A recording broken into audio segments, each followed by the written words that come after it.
Сәлеметсіздер ме ұстаздар? Мен Маңғыстау облысы Мұнайлы ауданы Қызылтөбе ауылындағы нөмірі 2-ші жалпы білім беретін мектептің химия және биология пәні мұғалімі Құрманова Хансұлу Жексенбетовнамын. Бүгінгі алатын тақырыбым ағылшын тілін және жаратылыстану математика бағытындағы пәндерді информатика, физика, химия, биология, жаратылыстану кіріктіріп оқыту арқылы оқушыларды сыни тұрғысынан ойландыру. Мақсаты: КЛ технологиясы негізінде жаратылыстану математика бағытындағы информатика, физика, химия, биология, жаратылыстану пәндері мен ағылшын тілін кіріктіріп оқыта отырып, оқушыларды сыни тұрғысынан ойландыру. Бұл мақсат келесі міндеттердің шешімін табуды қарастырады.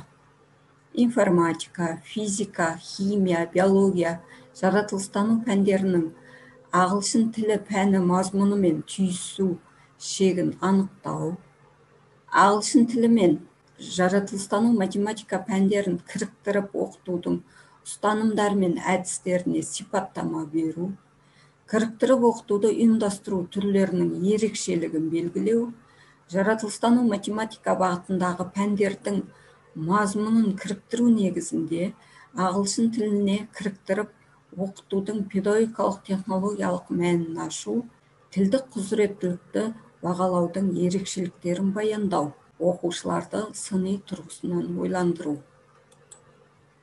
Енді мен химия пәнінің мұғалімі болғандықтан, химиядан отынның жануы және энергияның бөлінуі деген тақырыпты алып отырмын. Combustion of fuel and the release of energy. Яғни сабақты ұйымдастыру бөлім ағылшын тілінде өткіземін үнемі. Оқушылармен амандасу, жағдай сұрау, яғни good afternoon, dear children, how are you, who is absent today, what date is it today. Әрі қарай сабақты бастап кетеміз, яғни let's start the lesson. Сабақтың басы, яғни ассоциация әдісі бойынша алып, мен мынандай тапсырма беремін, яғни бірнеше суреттер берілген, сол туралы оқушылар find what is in the picture and the word that connects them. Суретте не бейнеленген және оларды біріктіретін сөзді тап. Оқушылар осы суреттерді қарай отырып, сыни тұрғыдан ойланып, біріктіретін сөз, яғни отын екенін табады. Суреттегі отын түрлерін айтады, дескрипторы суреттерді біріктіретін ортақ сөз табады. Сосын қалыптастырушы бағалау жарайсын әдісімен бағаланып, оқушыларға мотивация беріліп отырады. Әрі қарай біз сабаққа қажетті сөздіктерді қолданамыз, яғни оқушылармен бірге айтып үйренеміз.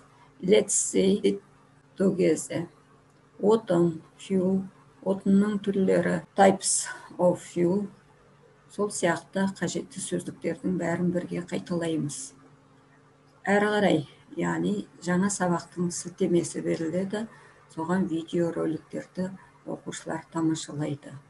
Видеороликтен оқушылар отынның жылу энергиясын алуға қолданылатын зат екенін, және олар жанғыш екенін, табиғи қазба отындары, мұнай, табиғи газ, көмір және тағы басқа пайдалы қазбаларға жататынын біледі. Отынның оттек немесе ауа жетіспеген жағдайда шала жанатындығын, жеткілікті болған жағдайда толық жанатыны туралы мағлұматтар алады. Сабағымызда әрі қарай оқушыларды сыни тұрғысынан ойландыру мақсатында отынның қандай түрлерін білесіңдер, яғни types of fuel. Осы сұрақты қою арқылы оқушылардан бір видеороликтен алған түсініктерін білеміз. Яғни отын қатты сұйық газ болып бөлінетіндігі, қатты отынға тас көмір, торф, ағаш жатады, сұйық отынға мұнай, газға табиғи газ жататындығын біледі. Яғни отынның толық жануы. Отынның толық жануында яғни бұл жағдайда оттек немесе ауа жеткілікті болады. Осыны міне сурет арқылы және реакция теңдеулерін жаза білу арқылы үйренуге болады.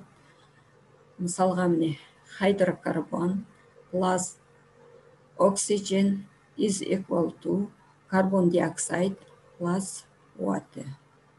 Ал егер отын толық емес жанған кезде, онда хайдрокарбон plus oxygen is equal to carbon dioxide plus water plus carbon monoxide plus carbon.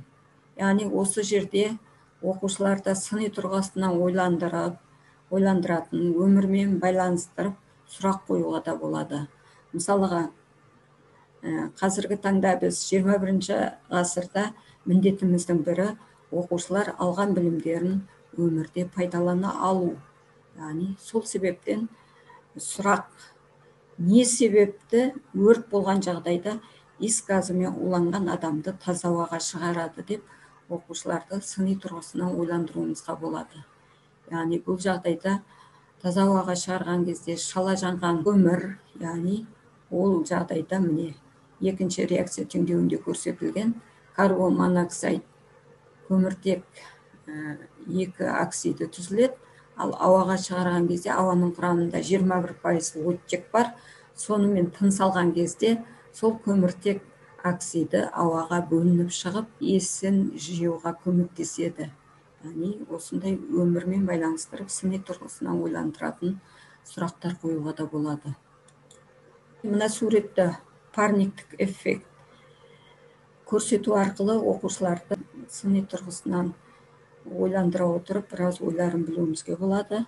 Бұл жерде енді жер бетіндегі орташа температураның артуы, ауаны ластау, өнеркәсіптің санының артуы, ормандарды кесу, ормандардың өртенуі және басқа да өзгерістер, адамның әртүрлі әрекеттер ғаламдық жылынудың басты себебі болып отыр. Яғни сол өздерінің ойларымен бөліседі оқушылар. Сонымен қатар оқушыларды сыни тұрғысынан ойландыра отырып, жаһандық проблемаларды қозғаймыз және оқушыларды ғылыми жобаға қызықтыруымызға болады, дағдыландыруымызға болады. Сабақ соңында міндетті түрде кері байланыс жүреді, фидбак. Яғни бұл жерде смайлик стратегиясы арқылы рефлексия жүргізу. Толық түсіндім, fully understand. Яғни оқушыларға алдын ала берілген смайликтер арқылы оқушылар өзінің смайлигін көрсетеді.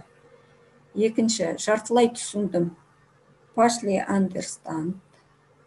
Яғни кішкене мұңайған смайликті көрсетеді.